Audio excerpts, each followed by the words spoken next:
What's good, YouTube? Welcome back to MKE MANIACI, and today we got WWE matches that can actually kill you from the Tap Out Corner YouTube channel, man. Now, yes, the matches are predetermined, but the risk of injury as well as the athleticism that it takes to do what these guys and girls do is very real.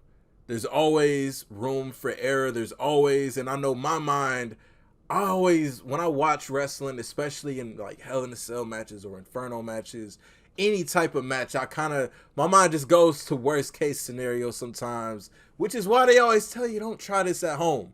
But I used to try it at home because I felt like I was untouchable. Luckily, nothing ever happened to me, man, but no further ado, we're going to get right into this, man. Let's get it. Wrestling by itself is already really dangerous. Sure, the fights would be choreographed, but the stunts are real, and one mistake can result in someone losing a tooth or even having their neck broken. To keep fans watching, WWE has continuously created new match types. The most exciting ones are, unfortunately, usually the most dangerous ones. Some of these are such high risk that WWE has been forced to make them safer or even ban them outright. I hate what they did to the Elimination Chamber. I'm sorry, but like, come on, man. I understand, safety protocol, but what's the point of having an elimination chamber without the chains? Like, one of the most painful and unforgiving matches in WWE is the Elimination Chamber. The original chamber that debuted in 2002 weighed 10 tons and was made out of steel. It looked like an awesome structure, but it was not awesome for those who had to wrestle in it. There was no padding, so landing on the metal grating outside the ring always hurt.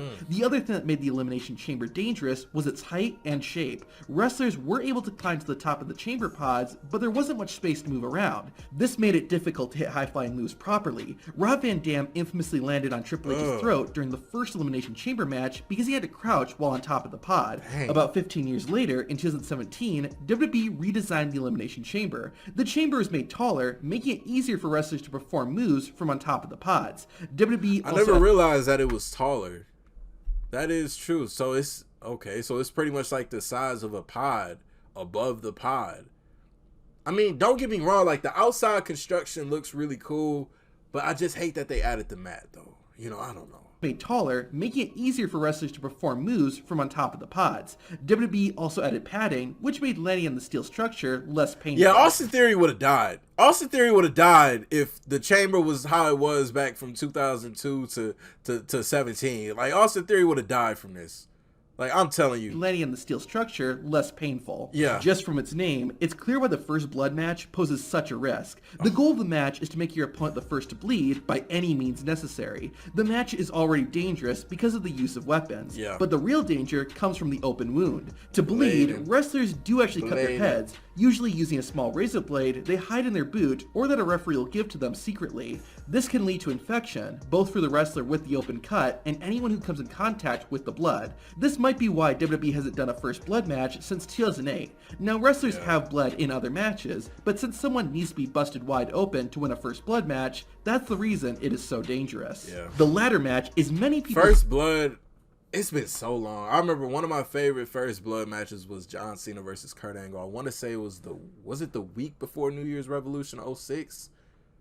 But I mean, they showed a clip of it, man. But yeah, that match was pretty dangerous though. Pretty much any match with Triple H and or Ric Flair, even Cena, somebody was getting bladed. You kind of seen it, but yeah, the risk for blading though, you could hit anything, man. I don't know. Is there's veins right here? I don't know. I'm not a doctor, but you can hit anything. You could bleed, profusely. You could bleed out.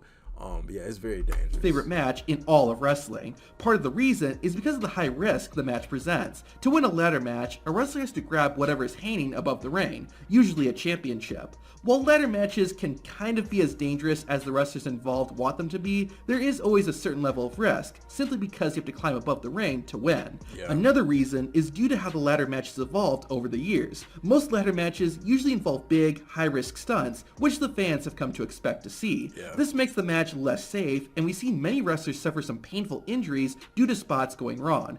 Dean Ambrose Ric Flair's old ass know damn well that he should not. I remember when they put him in that Money in the Bank ladder match, I'm like, why put Flair in that? Like, this man, and we've seen many wrestlers suffer some painful injuries due to spots going wrong. Dean Ambrose got a cut on his head at WrestleMania 31 when he got powerbombed through a ladder outside of the ring.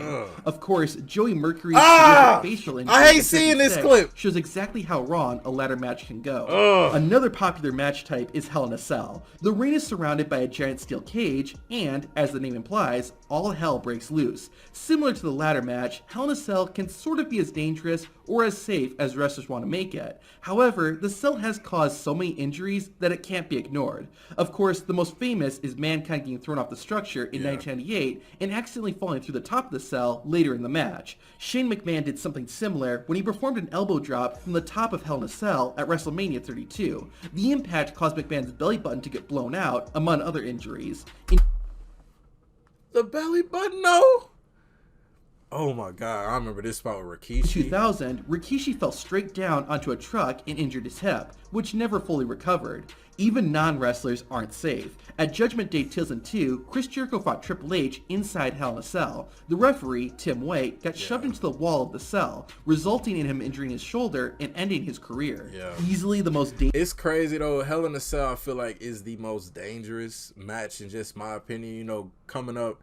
You know, Triple H, Undertaker, you know, of course, those guys. I feel like since the PG era kind of kicked off, I'm not saying Hell in a Cell is, you know, not as dangerous anymore, but it used to be very brutal. You know, one of my favorite Hell in a Cell matches was Triple H versus Shawn Michaels, Bad Blood 2004.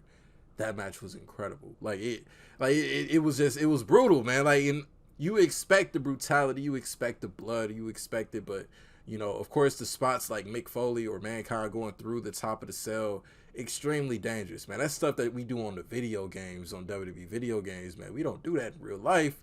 You know, so shout out Mick Foley, man, because he a lot of sacrifice for Mick Foley, the man. cell, resulting in him injuring his shoulder and ending his career. Easily the most dangerous match type in WWE history is the Inferno match. That's fair. How an Inferno match works is that the ring is surrounded by fire. That's already pretty dangerous, but what makes the match so risky is that the only way to win is by setting your opponent on fire. There are no tricks either. A wrestler is engulfed by real flames. Fire is extremely dangerous to work with because the smallest mistake can result in serious injuries or even death. Fire can also spread fairly easily, also making it a risk for everyone nearby. That's why WWE has only ever done 5 Inferno matches in the company's entire history. In 2013, Kane fought Bray Wyatt in a Ring of Fire match. It was similar to an Inferno match, but nobody was set on fire, and Wyatt won via a pinfall. In 2020, Bray Wyatt, as The Fiend, fought Randy Orton in a Firefly Inferno match. The fire was placed on the barricade and not the edge of the ring, making the match much safer.